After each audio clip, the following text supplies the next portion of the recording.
so it was like, how do we get people to come be part of this church we want? Well, we're not asking you to get rid of that, but we're asking you to change it so it looks and feels and has a different focus. Maybe the same accoutrements were there, pumpkins, harvest, Food was there. food, yeah, whatever was there. So that's kind of how the church grew. The church has always grown. Of course, it hasn't always been that way. Missionaries have been going for it for a long time, trying to spread the gospel, and that has brought its own issues. We certainly know now some of the influences of the church in the native communities in America and in other Aboriginal places like Australia, New Zealand, Africa. Yeah, we just did a terrible job.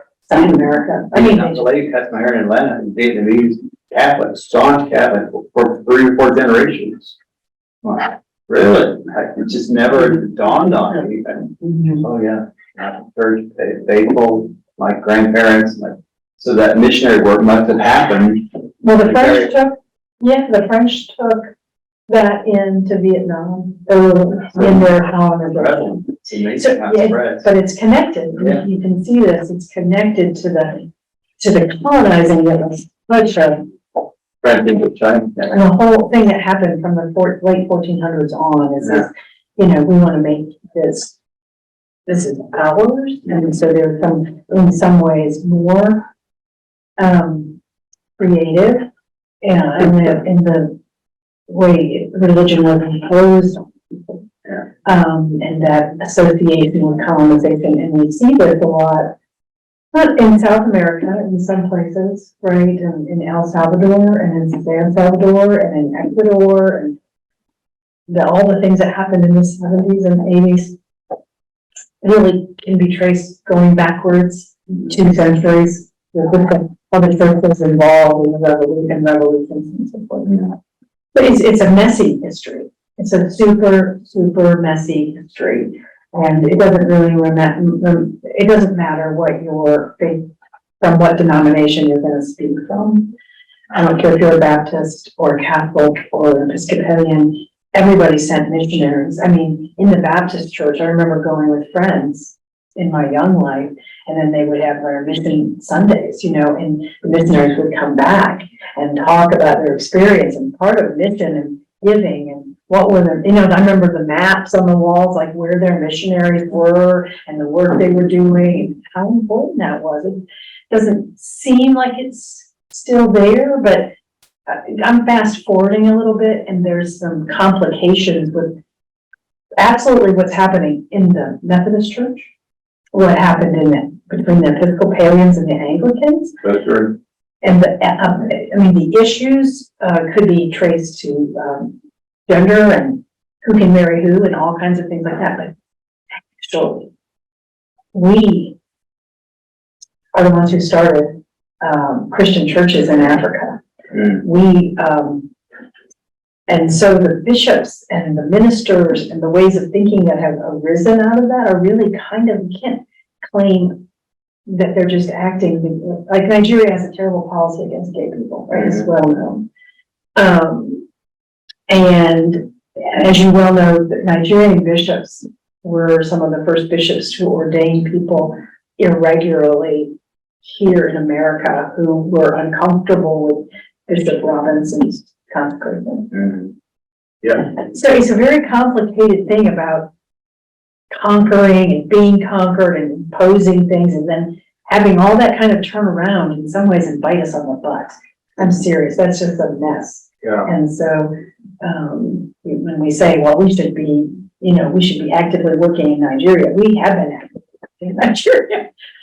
Here's what you get. Here's what happens sometimes when colonialism goes crazy. Sometimes. So even when I lived in Salt Lake, they had just come out of the race issue in the late 70s, where people of color were not accepted in the LDS Church, the Mormon Church. Right. And so that was a big fracture, a big break, as you said, painful, or whatever it is. It's that growth or that two steps forward, 1 step back. It's an ugly picture sometimes. It can be. Yeah. And they still struggle with who's in leadership, people of color, and you know Under the age of that gay 19. and lesbian Right. are not accepted in the LDS church. The great, Yeah, you would never know that from living in Salt Lake City. no, I know, it's not like they don't, Everywhere. it's just like Right. saying that they don't exist. No, we don't have any drag queens here. We don't? Are you kidding me? I was in line at the post office yesterday. There's no doubt in my mind. It's not, what you want to see and what is the reality of that and how people learn to pass. Have they accepted racism in Salt Lake City now? I mean, or has Well, the church? Yeah, the church has, because it's a great growth opportunity, and in the 70s, they said, well, of course we do. Now, there's no one of color in Salt Lake City. I mean, it's pure Donny Osmond and Marie Osmond, right? Mhm. It's white as it gets. But they know globally to reach out to the hinterland, they had to, and they did. Grow. Yeah. Yes, and even God, so what does that explain? And the prophets, I'm sure, had some prophecy of why that was now okay. What James, But it what wasn't John back Smith then. really meant, what he Yeah, really meant. right. So you're right, for us, that line from Rome in 312 through, we haven't even gotten to how the Episcopal or Anglican church or Anglican community began. But you get that idea that it was connected and spread along paths that were established by Rome. That they could travel the road, and roads did go, right, like maybe to the Silk Road that went through Asia, and then the roads that went up through France, that went through Spain, and we know these are now pilgrimage sites, right? The El Camino, right, in Santiago, Spain, that runs that, one of those paths. There's another one you can continue on from Santiago up to France, which is apparently where Mary went, right? Like there's a whole body of people who believe that Mary went up, and went up and lived in southern France. So that's all of, whether that happened or not, who knows, but. That period when he had the vision was a change, because like in the Chosen, the Romans, when they conquered, basically let the locals keep their religion, keep their practices, as long as they didn't try to fight as long as they cooperated, they would allow them to have their religion. Right. That changed. Well, as long as they paid their taxes. Yeah. As long as they So it was really related to, were they gonna get their fair share, which is not fair, but their share of, money and produce and fish and It's not broken. natural resources, yeah. And, and they knew that was, they learned that was the way that they could maintain their order with limited uprising. However, in that time, what did that mean? Once every 4 years, once every 8 years? Battle very real, and especially, in Jesus' time, there had already been, when he was 4, 6 years old, that had been the uprising of the Jews, the first uprising. So he was well equipped, he was probably, and, equipped, known, that was probably well known, about the failure of that revolt. And you can see that in the Chosen, right? They do talk about the zealots and so forth, and who still was around, and who might be fomenting something else in the background that they might have to live. And one was always, how do we know that? In scripture, like Herod, when he talks to the wise men, and then does the slaughter of the innocent. So we know that there was always a constant threat. Yes, is the white side closed? Oh, Yeah, okay. the one day a week that they're closed would be today. It went. So if you like the fried chicken sandwich on the side, their Wednesday special is a buttermilk fried chicken sandwich. Yeah, I love that. So are y'all good with that? Sounds Okay. good to me. It's You not get- the only outlier. Yeah. You get a choice of side. So baked beans, sweet slaw, baked potato salad, collard greens, or mac and cheese. You go with the slaw. Slaw. Okay. Thank you. Thank you. I know they're closed on Wednesday.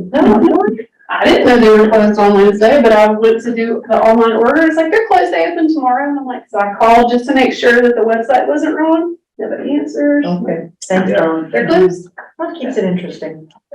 All right, so, the church sort of has a few, major events. Again, like I say, so bishops can gather, and we know about the Council of Nicaea in 451. They met for 5 years. Can you imagine? Long meeting. Well, from that, they produced something we call the Nicene Creed, right? Because of where they met. And they probably went back because, we did have the church in North Africa, and there was a church in Turkey, and there was a church in, so they did settle some things there, but from that sprung other people with problems. And no one else is interested in this except seminarians, I think, about the doctrines that they discussed. But most of them had to do with working out this idea of the Trinity. How is that possible? How is there one God and three gods? People are still trying to. And everybody's still trying to figure it out. And we don't really know. And, My favorite Sunday, it's favorite. because you all just start sweating. Because how do you, Yeah. Partially is we have to believe in the mystery of Blind faith. faith. Yeah. You do have to have that. So we have that. I mean, now we're gonna, when we get to creeds, which I think next week or the week after that, we will talk about the success of creeds that evolved into being the Nicene Creed. And since that time, now other faith traditions have rewritten creeds to fit their founding principles. Like the Baha'i have a creed. I'm trying to think of newer religious organizations, right? Lutheran followed the Apostles' Creed. Yeah, and the Apostles' Creed was an early adaptation of the Nicene Creed, and the Catholics follow the Apostles' Creed. And we say the Apostles' Creed in prayers that are not Eucharist, but when we're not having a Eucharist, we use the Apostles' Creed. So funerals and weddings and morning and evening prayers. It's just the opposite in the Methodist Church. Apostles' Creed every Sunday, the Nicene Creed On the every special once in day. a while. Yeah. So that's because you don't have communion every Sunday, right? We didn't need it. Yeah. And so that sort of, those set the tone, and the Catholic Church really was one church. It might have had, but then in the 11th century, the great schism of the church in where from what we know as Istanbul or Constantinople. Yeah. From that line over to the east became the Eastern Church. And they split over a calendar issue, and they split over some other things, and then everything on the side became the Catholic Church. So is that why their Easter is different? Yes. The Easter, I say there, because of Easter. Because they follow a different calendar. Okay. So we are, okay, so there's a Gregorian calendar and there's a Julian calendar. And I believe that we follow the Gregorian calendar and they follow the Julian calendar. So that was part of it. Maybe, I think, the other issues have to do about iconography. And many of these, we've absorbed so much of this in the last 4 centuries. So the church and the Eastern Church sort of said, we don't really, that's idolatry. So iconography is idolatry, and we didn't have images other than a cross, all kinds of things. So that's 2 major ones that people recognize. Then some differences of liturgy arose. How you celebrate, what you do, where you stand, who can see you celebrate, who can't, what's special and what's not. Do you sit, do you stand, whatever, those things. So the Eastern Church would include the Orthodox Church, Russian Orthodox Church, Egyptian Orthodox Church, Greek Orthodox Church, any of those, and the ones that were in North Africa. So the Ethiopian Orthodox Church. There's a few more. And then they also maybe began to use different translations of scripture. So you can see how this would go. And, you have a feud in a family, and then our family celebrates Christmas Eve at 6 o'clock on Christmas Eve, and that's Christmas.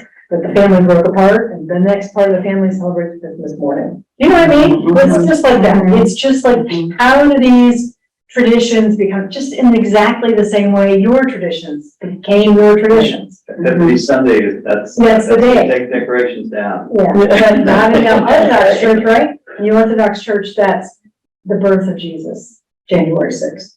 So, although they do celebrate and give gifts at the Feast of St. Nicholas. So, plenty of opportunity to get Like gifts. gives you a whole month. A whole month to Gifts. celebrate. Yeah. Yeah. St. Nick's Day all the way through the Epiphany. Yeah, kids celebrate all the things. But they also don't eat meat, milk, cheese, alcohol during the whole weeks. Their Advent is actually 7 weeks long and begins very nearly after All Saints and just goes all the way through January 6th. And what church is this? The Orthodox. Here, Orthodox. Yeah, so a lot more stringent about their piety around giving up things faster than whatever else. Okay, so what if you had to, if someone asked you, well, how did the Episcopalians become Episcopalians? What would you say? I would put that back to England split with the Roman Catholic Church in Henry VIII. Because just Henry VIII. Over divorce. Because he wanted that, right, because he wanted the divorce. Yeah, but he also wanted one other thing. Divorce was kind of that presenting factor in his case, Power, not the Pope. not the Pope. He was the divine appointed king. Anointed. Kings have, that mean part of that whole understanding of kingship from 1300, 1200, 1300, all through Europe, was that these are kings divinely appointed to stand in for God. Right? So that's how they saw Power this. trip. Yes, a very powerful. So mainly that's it. How did it present itself in England? Right. King Henry's desire for an heir really started to, I think in his possibly psychotic mind, I think he did have some psychopathy. So I think in his mind, it was that if he does not produce an heir, then the line is done and no one else can serve. And then how is he going to maintain the divine right of kingship? It's all that. And we've all watched. And if you haven't watched, you should watch The Tudors. I love that show. Anyway, and I don't know how accurate it is, but I think you get the sense of his Generally, character. right? You get the sense of the character of the time of whatever it is. And who was going to church at this time? No one. No. There was no one going to church. There were people living in the countryside and someone had built a church, a benefactor would build a church. Right, maybe they felt guilty, they had money, they built the church. And then maybe, if there was enough money, they hired a clergy person to give communion to their family and possibly their servants or slaves or however it worked, and then to be buried in their little graveyard. So it was very much a chapel or a church or country church built to accommodate whoever the landowner was. People didn't get up on Sunday morning and leave their chores and go to church. It just didn't happen. Now, they were obligated, because the Church of England's, the Church of Rome said 2 times a year you have to receive communion. So they did 2 times a year. They would figure out maybe it's Christmas and Easter or whatever it is. Now, everyone had to be baptized in that parish. That's where we get that term parish from. So the way the English system worked, that's the record-keeping system. It's like, again, who does Rome know to tax? Who did England know to tax? Baptism records. Kind of a census. Yeah, that's exactly what it is. And it was the law. And that's why we have magnificent baptism records. Mhm. And that's why we baptize infants, Mhm. not older people. So it wasn't about a confession of faith. It wasn't about agreeing to a baptismal covenant. It was about record keeping. How many children do you have? I didn't know that. So that's how that arrives. Now, obviously, we don't do that anymore. No one honors, you go to the DMV with your baptismal certificate. It means nothing. It is not a legal currency anymore for any kind of thing. It's not here anymore. Maybe in England, maybe they still do honor that. I'm not really sure, but I doubt it. The bureaucracy rose up in a republic and democratic-like institutions and bureaucracy in place that, well, how many representatives, how many people. So, so then you have this system, and then you have a king, and then you have the court was responsible for everything. So if you think about an ordination of a priest or a bishop, and then you think about what a coronation looks like for a king, if you watched Prince Charles' coronation, it's a liturgy from the prayer book. But we don't have that liturgy because this prayer book came after we became independent from Great Britain. But in the English prayer book, there's a service of coronation. So it's still very tied to the church. It's a church religion. We don't have that here. Why, isn't he the head of the church? He's the head of the church, yeah. I mean, I don't know if there was like a arm wrestling match between the presiding bishop, the Bishop of Canterbury and King Charles, who went, the Bishop of Canterbury would win. King Charles looks weak. Anyway, I don't know really, I don't even know kind of like in their thing, but I think the king would win definitely, on paper. Plus, the Archbishop of Canterbury doesn't have any power anyway. I mean, he doesn't have any power. He can issue something, can talk about something, can write a book. We would talk about it, but it's not like an edict from the Pope. Right? An edict from the Pope means everybody better get you can get in line, or you're gonna get tossed out. There's gonna be a very strong punishment. We don't really have that. When you have rules, how people ought to conduct themselves, and if you don't conduct yourself that way, you are likely to be brought up on ecclesiastical charges. We have court, yeah. You know, people who dabble in the ecclesiastical arts. I don't know, but you know, it's not quite as severe as in my knowledge. I mean, I know priests who have had their collars removed, right, by their bishop for behavior that violates canons or laws of the church. So the bishop has some authority over you if you behave that way. You can think of it as sexual misconduct as one, financial misconduct is another, not complying with something the bishop told you to do or not to do. So most of them involve abuse of some kind. Obviously, that makes sense. Sex, money, not doing your thing. There was a bishop who removed someone from the priesthood for, I think the guy was actually a practicing Buddhist. This was in Colorado. You know, he was, yes, I remember reading about it.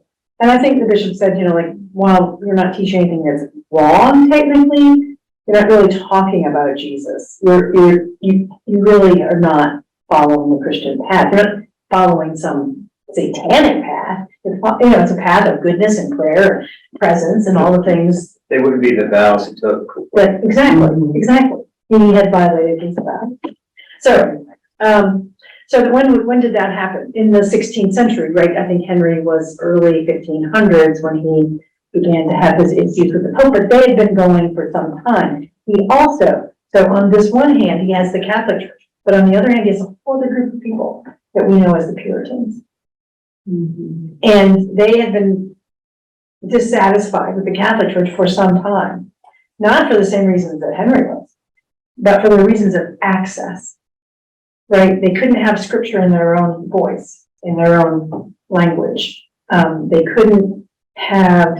They were required at that time, right, to pay indulgences to the church, money paid so that they could get to heaven in order to forego purgatory, or limbo, or whatever it was, whatever intermediate spaces that the Catholic Church had designed to hold people who didn't follow the rules, or to be something, you know, Jesus granted everyone salvation, but what about this? So we gotta have someplace for all these people to go. That's a very, I'm probably not giving that really its true, due there, but you get the idea. Yeah. And mostly it was, and this idea that everything had to be mediated by a priest, or by the Pope, or by something else. And that they were not allowed to have, they felt as if there had to be, that there was always an intermediary between them and God. And that's what they were trying to get rid of. This idea that you could not access God in your own way through prayer, reading the Bible. This is when we get these doctrines of grace, the doctrine of grace, and it's available to all people without any condition, right? This is very upsetting to the Catholic Church, and you know about Martin Luther and his posting of the night, and that was in his night. If you read those, you're gonna see all the complaints they have. So it was a lot. And so a lot of that did come from Germany or Switzerland. Remember that all those reformers were Catholic, much as Jesus was too. These reformers were Catholic. And all they were saying is, look, we need to reform from inside. And then, of course, what happened is that they were tossed out. They were not allowed to serve in the Catholic tradition anymore. And so they went on to form what we know as Lutheranism, or the Church of Sweden, or the Church of Switzerland, or the Presbyterian Church, and that had branches in Switzerland and Scotland. The Anabaptists. The Anabaptists, the Mennonites, the Amish, which were all Anabaptists at one time, and then different sects of them maintained some loyalty to that in how they conducted their daily life. No, like electricity, no, which is hilarious now because many Amish use electricity to process their produce. They might not still have a car, but they might own a truck that somebody else drives to move their stuff somewhere. They might have electricity in their factory run by propane, not hooked up to the grid, but electricity that comes from that they produce. So yes, I mean, and they still, I think their homes and their values and stuff, and certainly how they treat women and children are still pretty consistent. I just came from that country, the honeybee conference I went to in Massachusetts. We went and visited a Mennonite farm, and With the beef. one of the largest in. Oh, okay. Yeah, so, but very hardworking, thrifty, so a lot of the core values of how to be a good person, how to be productive, all those things are there. Some of the wife follows the husband, he is and there's some things that are very, but they can drive, they can use motorized equipment, where the Amish still hold on to, they don't. But I saw both groups using every type of tool you can think of to make more money, to raise more honey, to make more of this, and, charging $14 for a little thing of honey, like, I wonder if but if there's 5 kids under the age of 8, they're all doing some type of work, whether it's, sweeping the barn or whatever. So that value I found to be kind of a value that would be good to transport to areas where don't have that. Yeah, the community. Everyone's got a value. job. Right. Everyone, how you got that job is forced upon you. That's the difference. But it's that, and thinking in my head how that all originated from the Anabaptists and Lutherans.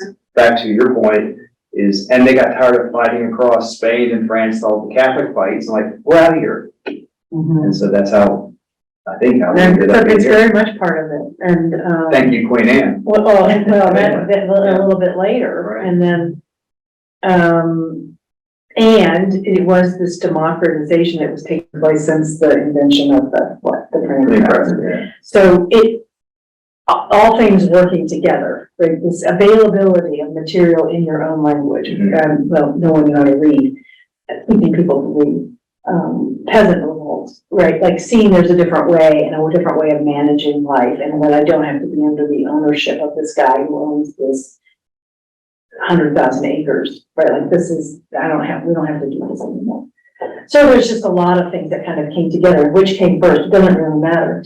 I would think the technology of the printing press probably had more to do with anything than almost anything else. And the way any system set about to do about keeping that system alive, how it works to the end of a pretty, can bring about a pretty nasty end to that. So there's all of that. The feudal system that was throughout Europe.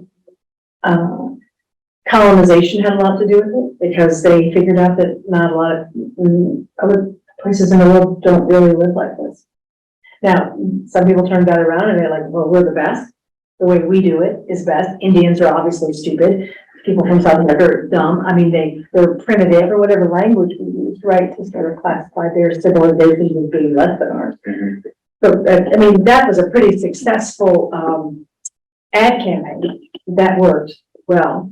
But in any case, so you have all these things working, and the Church of England is a result of all of that. King James has a Bible in his language, and he wanted that for the people. People can, if you're in any kind of leadership position, I don't care if you're running a country store or a bee farm or a country, you're looking to keep people, you're looking to see where people are satisfied, where they're dissatisfied, who's gonna keep coming back, who's gonna show up for work, who's gonna do the things, how are we gonna do that? How much pressure can we exert on anyone? And the church, in some wisdom, I think God was guiding it, and God certainly put forth people like Thomas Cranmer and people of the church, Thomas More, that, you know, that I think did have a very faithful prayer life and did really try to institute some things that were for the good of the gospel, right? Like I have to think that. Although there's just a lot of other stuff that's about power. You know, and the struggle in England is between the Catholic Church and this Church of England is, you know, who did you marry and who is your mother? And then, right, and then you're a Catholic. Okay, so when you come into power, Mary, when you come into power, you kill all the monks. I'm not all the monks. You kill all the people, all the priests, right? And you realign England with the Catholic Church. Then your sister comes to power, your stepsister, Elizabeth. She's an Anglican. She's been holed up in Scotland, you know, waiting for her sister to die. She comes back and she says, no, we're killing all the monks, all the things. We're not having any of these. We're killing all of them. And it's just bloody. It's just bloody. Cut off their heads, burn them at the stake, boil them in oil. I mean, the most creative things you can think of that they did. So the church stands on God. in the name of God. So the church stands on this kind of legacy. So when people like want to change words in the prayer book, I sort of sometimes think, ooh, people died for that. Yeah. They died for that language. It's kind of, I mean, it doesn't, we haven't had that for some time. In fact, after Elizabeth came to reign, she made what's called the Elizabethan settlement.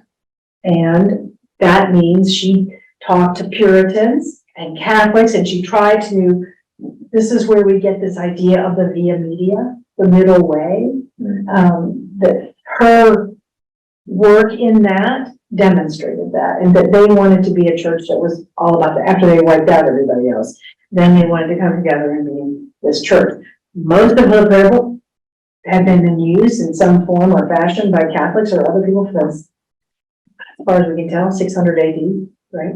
Now we found out later, when we incorporated in later prayer book revisions, stuff from the 2nd and 3rd century, but we found some bishops' writings. Here's what I say when I'm at a baptism. We're like, ooh, that's nice. This is what I say when I'm at a funeral. So bishops would write letters about that to people to sort of say, hey, this is, why don't we try this, and how do we do this, and how do we do that? So the collection of this is very Catholic, but even up until the mid-19th century and up until the turn of the 20th century, the church was still arguing in America over ritualism. What should people wear? Where do the candles go? Can we have flowers on the altar? Should we use incense? I mean, should we use color, right? Like different colors for different seasons. This was still the major topic at General Convention in 1870 something, 6, I think. So besides talking about why did we behave so badly towards slaves, we talked about should we do incense or should we outlaw, right? So there's been a fascination with what part do we consider too Romish, too Popish, that was a word used, in terms of our daily and weekly and yearly practices in the church, and what should be more plain, right? This idea of this broad Protestant church, which I grew up in Ohio, and that's really part of that broad Protestant church. I didn't even know you could use incense in the church until I went to Boston with my grandmother, and we went to a church in Boston. I was like, what is happening here? Swinging it around. Yeah. What is all this? I love this. Tell me more. So it has been a struggle even in the centuries that followed that. Like, it wasn't all resolved. But what was resolved was creating a book of common prayer. Creating a book of common prayer in the language of those who are going to use it. So it's not in Latin, but he didn't say that directly, but everything that the church had done was in Latin. Latin, when we all grew up, you knew Latin was the dead language. No one spoke it anymore. The only way we read was like in medical stuff and, lawyers needed to learn it and stuff like that. But, it wasn't even of the vernacular of the people, so people were still reading the text in Latin, Bibles, so forth, even though they spoke French. Or they spoke Portuguese, or whatever they spoke. Maybe even Italian. It was in Latin, which is not Italian, right? So anyway, there's that piece so it comes from a kind of a bloody background, the church.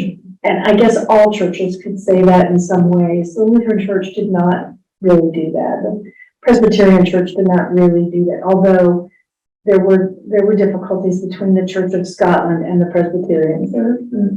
There were difficulties, but they were not to the extreme of what happened in the 1600s. That is just and there was something changing all the time.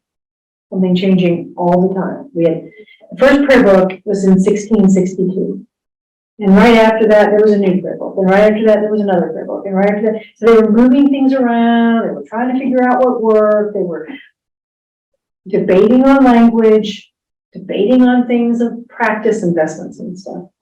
So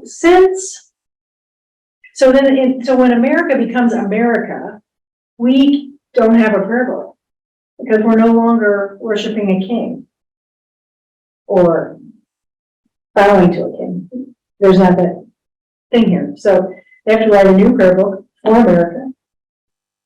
They have to bring in a bishop from Scotland to do some ordinations of priests and bishops because there are none that are not associated. They left. If you were loyal to the king, to the crown, you went back to England. Or to Canada. Yeah, you didn't stay here. You didn't hang out here. So we had to start ordaining people. And so we found this guy's name is Samuel Seabury. He's a Scottish bishop, and he allowed these first ordinations to take place, first consecrations to take place. So he's really kind of the beginning of the church in the United States in that way. The church has gone on then and published a prayer book in 1787, which would not have been long after the Constitution and the Bill of Rights and the president, that form of government, because we had the federal thing for a while, and then we finally got down to the system we pretty much have now. And then, so the church was organized in that very similar way.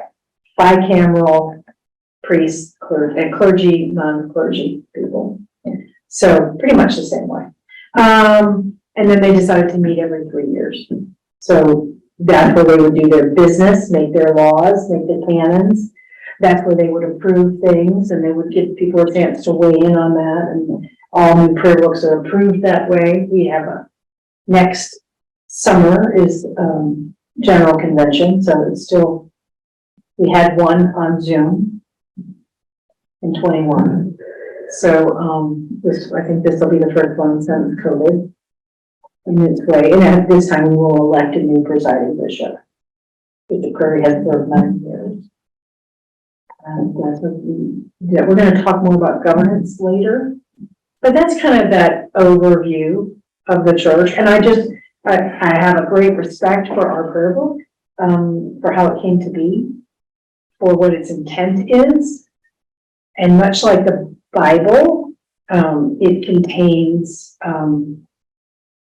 so much information, not necessarily just the things we look at between page 333 and 379, right? Like that section that the book falls open to in here. I would ask, Yeah.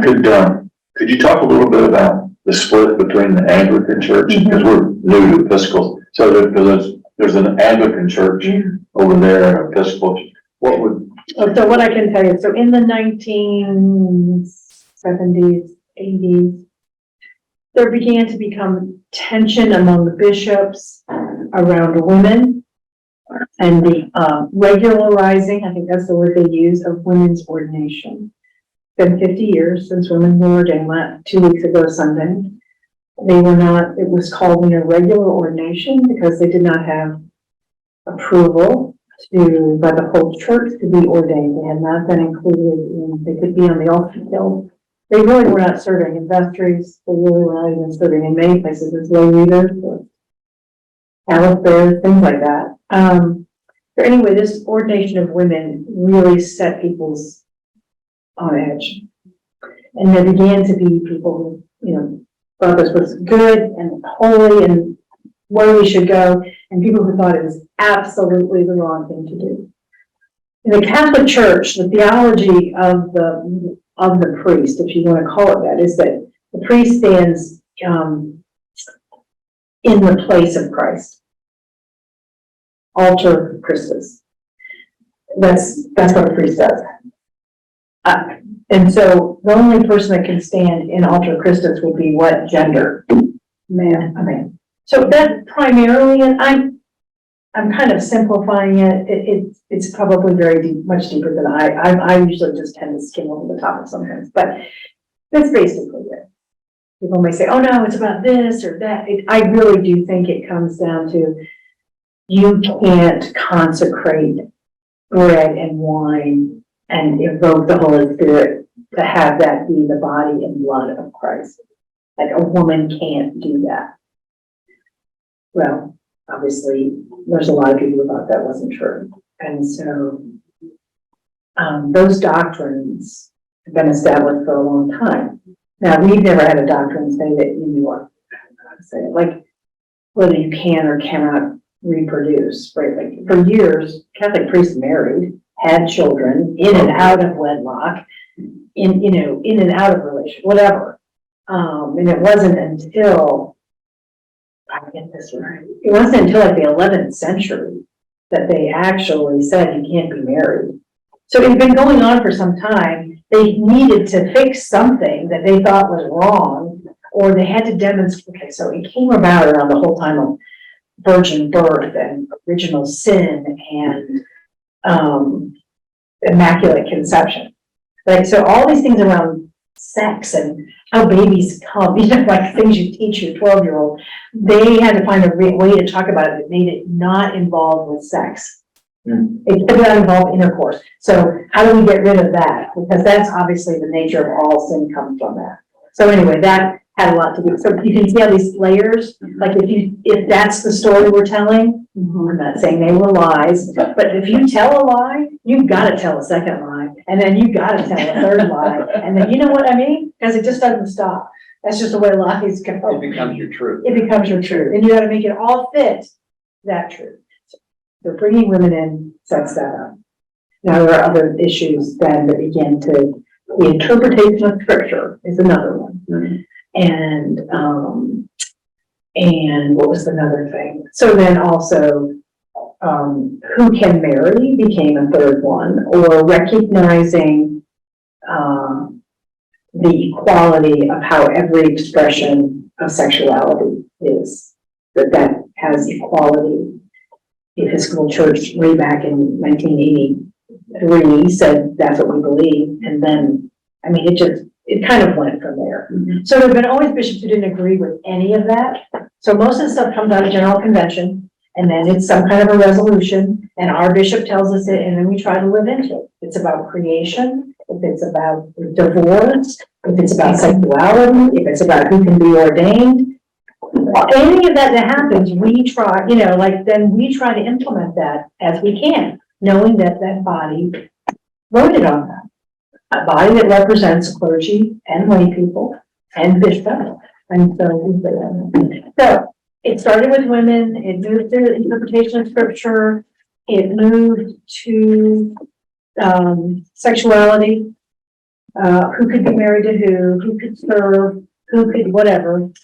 And then what they found is they began to have conversations among different bishops. Thanks, Ellen. Thank you, Ellen. Across the world. And so it's known as the Southern Cone bishops, which were the bishops of Asia, South Asia.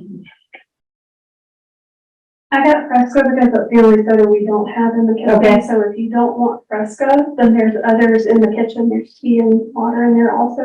But that's why I got Fresca for everybody. But I haven't had a Fresca in about 50 years. And have it. I'd be so excited right now. I feel like I was 17 all over again. Okay. Thanks. Thank you. So, okay, did that get your, so there's a group of bishops called the Bishops of the Southern Cone, that was in Africa, Southeast Asia.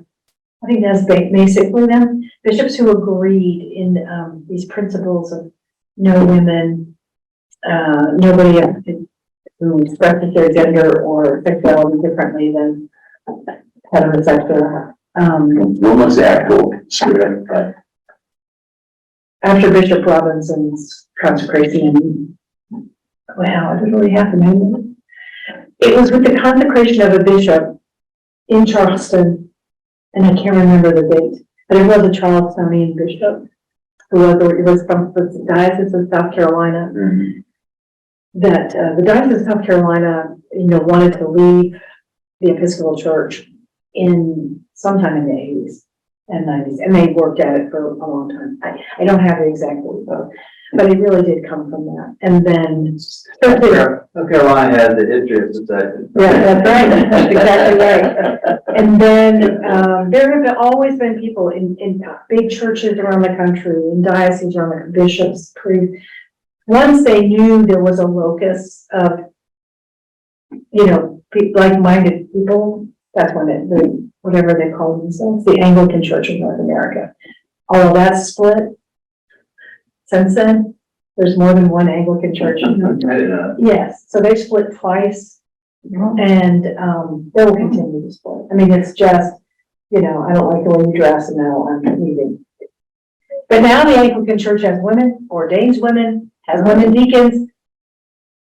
Yes, I don't know where they are on the issue of homosexuality. I can't even begin to know that, but it's just been, it's been ugly because they tried to take the property, which one thing about governance is the property belongs to the diocese.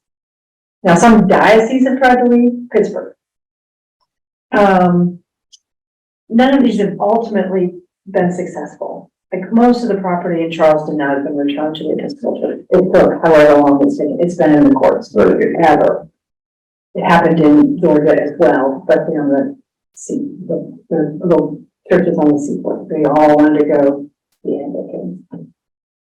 So it's and it really does come down. We've tried other things. I can talk about that other time, but we have tried things to sort of make them work. Like how can we meet reconciliation? So we develop these instruments of reconciliation.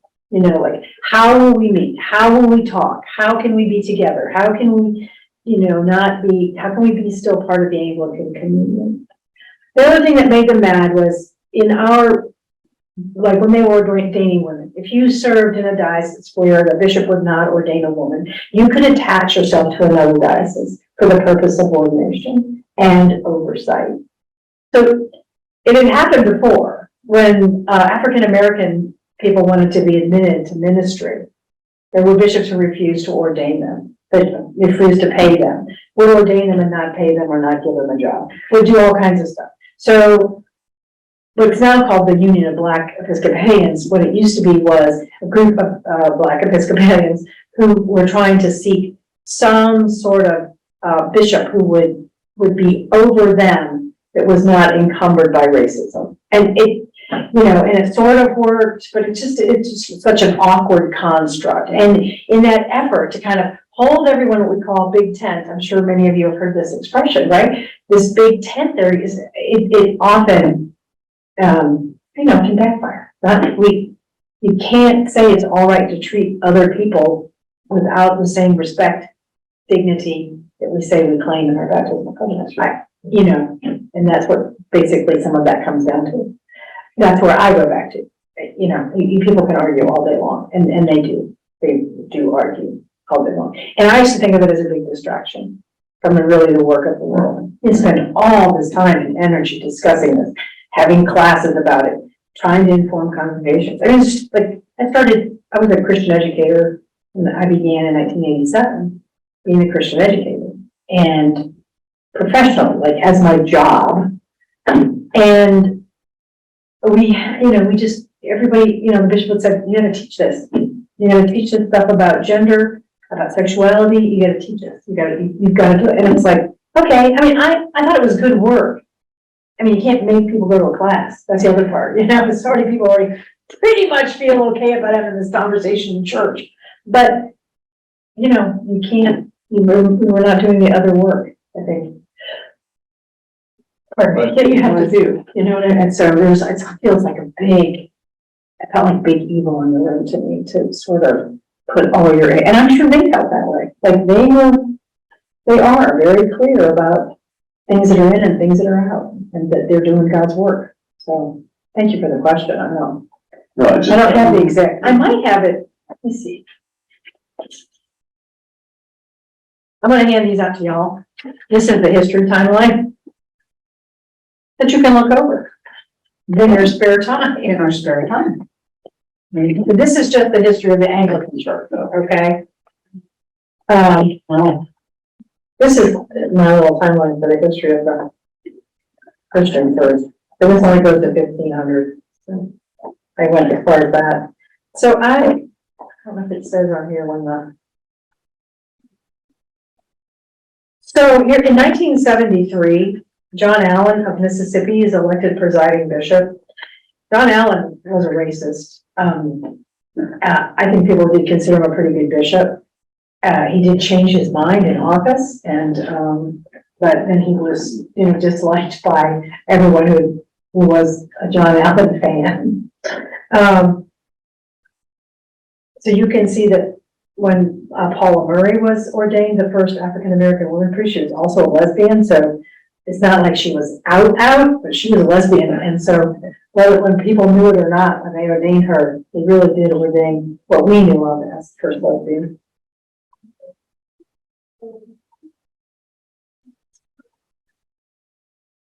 On the last page,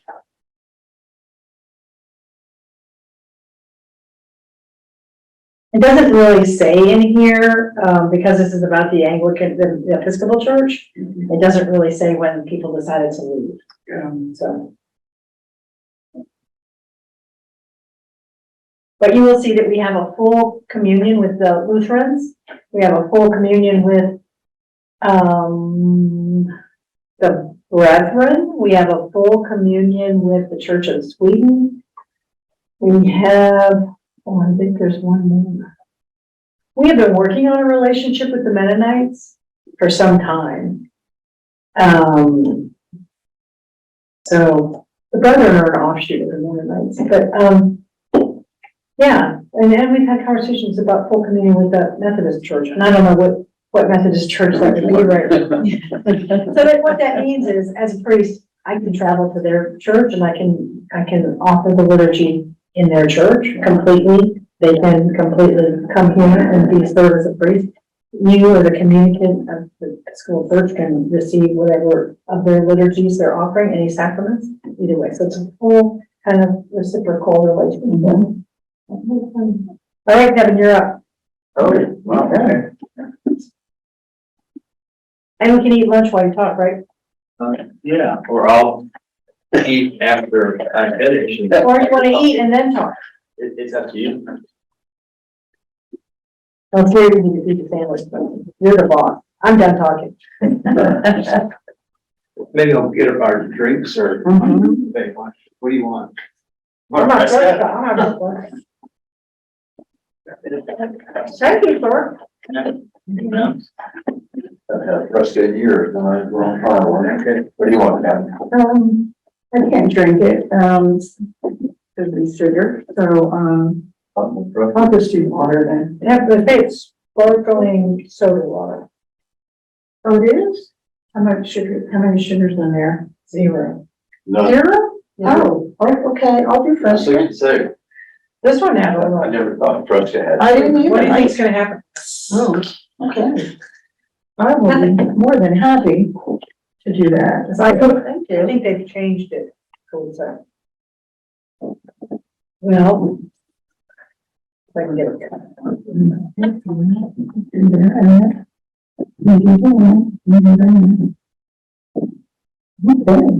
It's kind of like grapefruit. So what we didn't cover is the calendar of the church year, so I want you to take home a prayer book and then you can report back next week on the calendar of the church. No, just briefly, what's interesting is that we're not quite sure that, Jesus was born on December 25th, but we make it December 25th.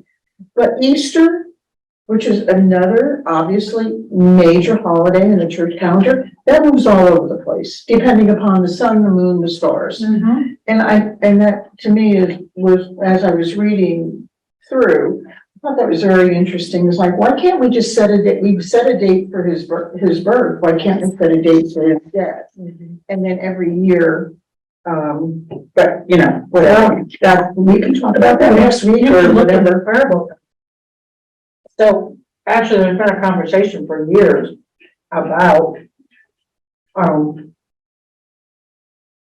establishing a recurring date for Easter. And I think I know why it's not that way. There are several events in the church calendar that are movable based on the date of Easter. So like when Lent starts is predicated on when Easter is, and you work backwards to Right. So, And then not Mardi Gras, I'm sure. there are fixed, yes, it's always movable. So Christmas is not a movable feast, and nor are the lives where we know the death of someone.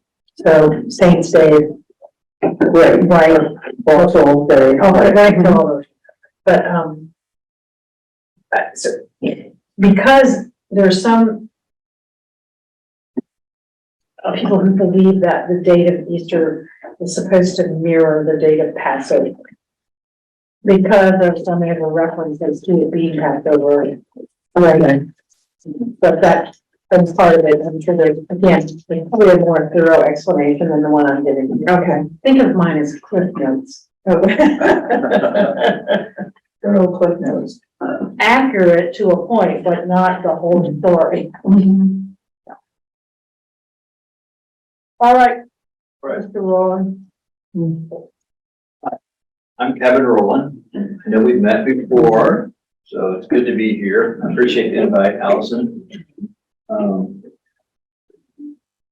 Last year was my first year volunteering as a member of the Conkle Row Scholarship Committee. And then this year I became the chair, and one of our co-founders, Pat Rowe, who is 95 this year, she is chair emeritus. So it's good to have one of the founders as your boss, even though she's technically retired. She's not retired. Is she an active, here in the church? Do you see her? She doesn't come, yes. Okay. She doesn't, I mean, she's older, Right. she has challenges like most, I guess, 95-year-olds gonna have. At the age, I have lots of challenges, but yes, she's an active member. And her name is, have the name on the scholarship. So whenever everyone says, well, Pat's really not in charge now, what do you think? Like, that's her name, not mine. So, but I did want to just chat about what I know of the board. And again, this is my first year. I literally got the job in January, said yes. So I'm trying to catch up with 44 years of history. And I don't have all the pieces that a lot of people do. So every time I hear something new, I write it down. Like, I didn't know that. I didn't know that. So it really starts back in 1979 with Henry and Dorothy Conkle, who I believe at the time this was not a full year-round church. It was a summer church. I don't know if it was even considered a parish. Allison, you probably know. I don't know if there's a different designation for a church that is year-round, but whatever that was. It was a mission. Mission, okay. So Henry Conklin is what Dorothy would make sure that there was, summer church here, where we are today. Well, not in this building, but the other building. And so not only was he responsible for starting a scholarship, but a lot of the stuff that investment, I don't know if that's the right word, but a lot of what we originally would have had at the church to have a church service, he was responsible for, make sure it was there, set up, and so he's very, very, he and his wife Dorothy were very active in the church, and they started a small scholarship fund to help kids with needs, gaps in getting to school. And some of the, like the first pharmacist here in town was a recipient of the Henry Conkle Scholarship back in 1979 when it started. So then if you fast forward to the late 90s, on the next page, exit page, the pages, that's their tab row. By the time that Henry Conkle was gone and Pat, who is the CPA accountant, she was actually looking at, I'm looking at Pat. Just want to be on the same page. She re-energized it. You know, it was lacking of funding, and she put a process around it. How do we get applications? How do we approve applications? How much do we give? And really the key is to make it a needs, gaps-based scholarship that can get kids to and through school, whether that's a vocational school, a 2-year program, associate's bachelor's, whatever it may be, even to a point of some kids at the time, postgraduate work. So with Pat's legacy, 22 years later, fast forward to 2019, so let's reconstitute this as the Conkle Row Scholarship. And so there was an endowment fund set up and lots of energy, lots of attention put into it. So that not only is it a revitalized or reconstituted scholarship, but an endowment fund is established so that it's self-sustaining. So we're not coming to the outreach committee, which today, as you know, outreach supplies, 300,000 plus 30 some agencies.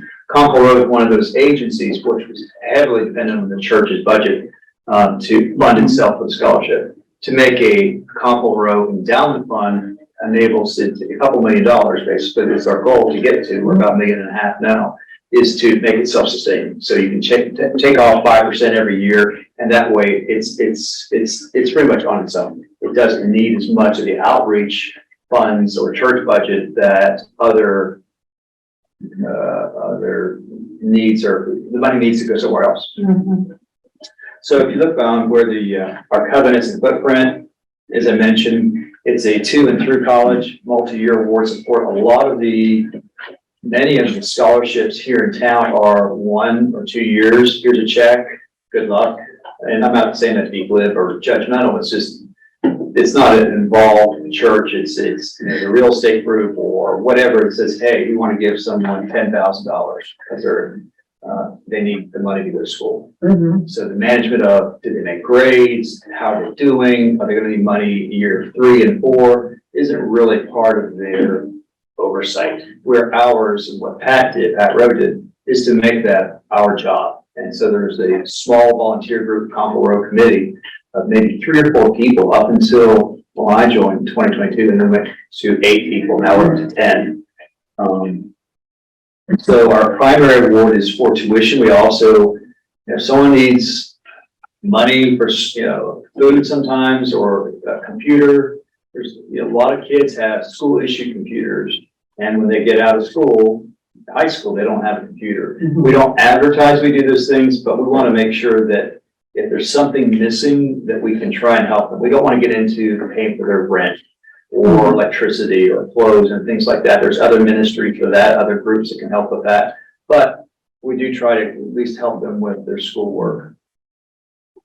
The scholars that we consider for applicants live in the Blue Ridge School District, and there's a map. It's kind of hard to read, but it's basically where the Blue Ridge School District is. That's pretty much where our footprint is. Now, there are exceptions. The Summit Charter School, those kids don't have to live in this area because they had a different covenant, different charter than the state schools. And even though I don't want to get into the debate of whether Summit is a charter school or is a state school, but there is an exception for Summit. So a student can live here in, let's say they live, I don't know, on Pine Creek or something that's in the Blue Ridge School, but they may go to Reagan Gap. they may go to Smoky Mountain because their parents work somewhere or they want to go to a private school at Raven Gap. If they live in our school district here, then they can be eligible for a comparable Rose Scholarship if they meet all the minimums and dollar paperwork and so forth and so on. We also assign a volunteer, one of the 10 people, there's 4 volunteers who are shepherds for each class. So if you're a freshman starting college, let's say we have 7 this year, there's a shepherd, Debbie Lassiter's her name, for example. She's assigned to those 7 kids all the way through their next 3 years. She has a 4-year term so that the kids have one person versus 3 or 4 people to, hey, did my check go out? Did I get my grades to you? Who did I get that to? Debbie is their shepherd. They know Debbie, she knows that. And that creates we found in the past 2 years we started this, it really has a lot of staying power because the kids know that Mama Debbie or Mama Eleanor Welling or, whoever it might be, Susie Sinclair is going to be their person. So I'm not chasing them and Allison or Rob or Ellen. I mean, it really takes a group because they're 18, 19 years old. And a lot of times their parents, their families, they're not into their education. Why don't you just stay home, have kids and work here on the farm or whatever their business is. And you don't need to go to college. Now, I'm not saying that's always the rule, but that's sometimes it can, because the kids have parents who didn't go to college. And a lot of times they're first generation. There's a lot, the Latinos in the area now, they want to go to school. They've got the grades. It's an amazing, diverse group of scholars and applicants. Rarely do we turn anyone down. We really, unless they just don't fill out the paperwork and don't comply. And we ask for a GPA of 2.0. That's pretty strong. So as we get that their first year especially is going to be rough because they come off Blue Ridge High School and then they say, I'm going to NC State. But that's a huge drop. You don't have parents necessarily that understand what you're doing. So that's where we kind of come in and guide them. We've also implemented a program through our shepherds where we check in with them midterm. How are midterms going? You may want to talk to your counselor about auditing a class or withdrawing if you're finding you're taking off too much or calculus is not for you this semester. Don't get that F. We're not going to tell you what to do, but don't be afraid to talk to your counselors. Because a lot of times that's the only advice they've got. So we try to help with that. We do ask a minimum of 2.0 per semester. And at the end of the year, we ask them to give a narrative, a story. It doesn't have to be a book. It can be a paragraph. It can be a text. This is, how did your year go? What are you doing this summer? How did it go? What are you looking forward to? What's your, you'd be a sophomore, junior? Are you thinking of changing schools? So we look for these signals in their stories that says, you know what? I'm thinking I'm going to go to Piedmont Technical School and be a funeral director. I don't want to go and be a vet anymore. Like, okay, that's a major shift. So let's help you get through that. Or, I'm $100 shy. I got my financial aid package for next year, and it shows I'm $100 shy of my scholarships and grants of making funding available so I can pay for school. So the school is going to do what they can, which is throw 2 student loans onto my financial aid packet at 5% interest. And the school's not doing that to make money; they're doing it to cover that $100. We had one student; she's starting a new school. She's a sophomore this year. She was $26 shy per semester of having all the grants, scholarship, and she's an athlete, straight A student, but she was still $26 shy of being able to pay for her college tuition. So this school only has one option, one lever left, and that's to put a $2,500 student loan on it at 5%. So she could already sign the paperwork. We're like, you might want to go talk to your financial aid advisor. So, we get all their financial aid. We ask them for as much as they feel comfortable. There are certain minimums they have to give us, and it's online if you're going to look at all the minimums. But basically, we said, what does the financial aid look like? How much are you getting from all these other outside scholarships? So then we try to say, okay, what can we bridge that gap? So in the example with the $26, we said, if we bump your scholarship $50 per semester, it's going to save you student loans of about $5,000 a year plus 5% interest that starts 6 months after you graduate. So now she's not going to have that student debt. It's that little piece and she showed up here at church, no mom and dad. She has, but they're working, whatever. And Eleanor Welling, who is her shepherd, and I sat down and went, you need to go talk to the school and tell them, we'll send you a letter, we give them a letter and say, here's what we're going to do with the scholarship. We're bumping her from $1,000 to $1,050 per semester. How does that help you? And they revise the financial aid letter. We get another copy of it that shows that she has zero debt. Those are the little bitty types of things that I think that's really faith in action. That is it. I don't know what it is. Because they just don't know. They're like, oh, I thought I just had a credit of, $2,345. No, that's a loan. You might say negative right now. They think, oh, that's, I'm like, you don't get that money. Right. It's covering that 26 bucks. Right. It really costs us. Yeah, I think it's what's so different about Comfort Road, Kevin, is I went through seminary with tens of thousands of dollars of scholarships and grants. I never had anybody follow up with me, ask me a question, want to know something. Right. I mean, it was fine. I'm a grown-up. It was probably different. And I did not get any scholarships as an undergraduate, but I just wonder, like how often scholarship folks follow their people. I just don't think that happens. I think they write it back or they send a check to the institution. Right. And at the bottom where you see the map, some of our, I see future, it's coming up. I gave everyone a break. We really, or a lot of us, 7 of us were brand new. So like crunched it January through June. It was, hardcore. Luckily we had Pat. I went, Pat, what do you do? She's like, it's kids. You're going to have, if you have 7 kids, you have 7 stories, and you better wait at the very last minute before you cut that check because they will change on a heartbeat. And sure enough. So I told them, I said, July and August, you all committee, you get a break. But we hit September, our future considerations, the first one was, what's the alumni group? We have 110 people, kids who've gone through the scholarship. Wow. Where are our 110? Now, any alumni groups, you're not going to get all 110, but it'd be nice to get a handful, maybe come back to church once in a while and, hey, stop in when you're visiting your parents or your grandparents or whatever and tell us how life's going. Supporting grad school, we don't at all have guiding criteria like we do for undergrad that says you have that 2.0. Usually grad school, 2.0 ain't gonna cut grad school. Right. I know it didn't when I went to grad school. So what does that look like? If you want to apply to Concord Row as a grad school student, what does that application look like? Because it doesn't fit the 18-year-old new scholar. It's very different. We had to look at that because again, we've got a larger group. And you'll see percentages here that luckily the most of the or actually all of them right now, the ones that are grad students were undergrad students. So we've got a continuation of history. We've got a file on them to know they're worth investing in, or this is a pipe dream. They couldn't get through undergrad, how to get to grad school. It was that thing. And then the community support. We talked about, and Allison raised a good point, is who follows up with these scholars, pardon me, year 2, year 3, year 4. Every year, the past 2 years, I've gone to these award ceremonies and some of the best, the brightest athletic, whatever kids will get one this year. She got $53,000. Her tuition is about $42,000 that she per semester. She's going to a private school and she's a basketball star and private dinner in the newspaper. She's a big fish here in a small pond. But if you look at that, so I did that year over year, I said, you're 42, it's going to be covered till about midway through your sophomore year. And then all the money, you got all these big banquets here, everyone prays you in parades, and you're going to run out of money. So be looking at this.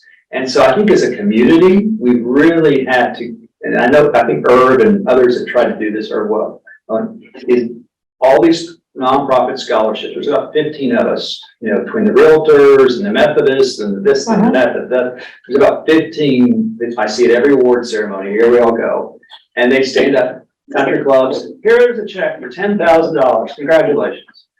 Wouldn't it be nice as a community to say before we do this big pomp and circumstance, these kids have had 2 or 3 years, maybe at a neutral spotlight, maybe the boys and girls take a plateau. Some place where they can gather. We teach them about preparing for the future. This is how you fill out an application. This is how you interview.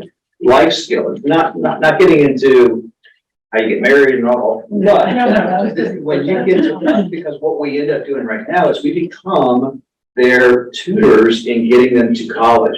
If they had, that way it's not on Blue Ridge, it's not on Summit, it's not on, because every one of them got different programs or none at all on how to get these kids to college. Right. And so we fall as the ones to do it. It'd be nice if we could say, okay, instead of giving 15,000 all in first semester, which they don't need, and I'm not sure how you want to administer this, realtors of the plateau, but your money would be nice in their second and third year, because otherwise they're broke.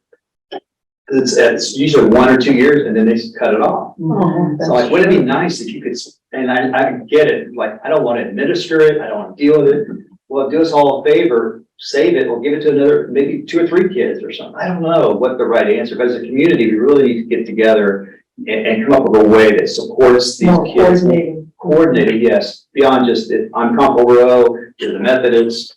Kind of like, the reconciliation convention of the church, there's gotta be some way we can all talk, or not, I mean, it's like I said, it's a small town, there's like 15 of us, can we get together and say, what can we do? And get somebody in here with some type of program to help them understand, this is what college is, this is how you understand a financial aid packet, this is how you understand your expected family contribution, which is all these tax forms that parents have gotta fill. It's a big to do. Yeah, this is what it means if you take out a loan.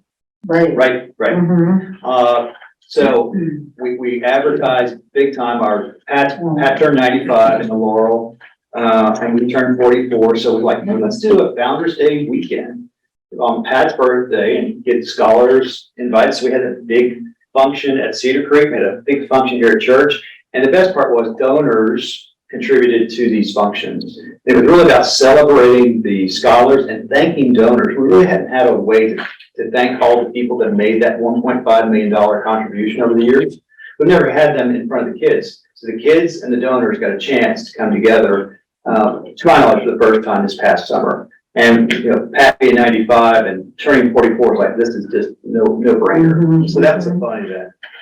On the next page is what I call my logo slide. When I worked at MasterCard, we always did the logo slide. People like pictures. And so these are the 5 schools. So we have Blue Ridge, Highlands, Summit, Smoky Mountain, and Raven Gap. Those are the 5 schools where we have scholars who apply for our scholarship. They are attending 14 different colleges, universities. Some of them are technical 2-year, 4-year. You see some of the big names. Some of them you go, what is HCC? That's Haywood Community College. They're big into forestry. And we have one student wants a 2-year degree in how to be a forest ranger. That's what we've got up here. It's like our microclimates. There's all type of needs up here. So this year on the far right, our scholars are 30 scholars for the 2023 fall and spring 2024 scholarship. We're awarded $70,000 and average is about $2,300 per award. And below you can see the breakout of who we are actually providing awards to based on their class. So 28% are freshmen. This is money to that. This is not number of kids. This is the dollar amount that we applied to that class. Obviously, the freshmen are going to be more expensive because they're all getting, not all, but a lot of them are getting computers. So they're having that one-time hit that you're not going to see in a sophomore, junior, and senior year.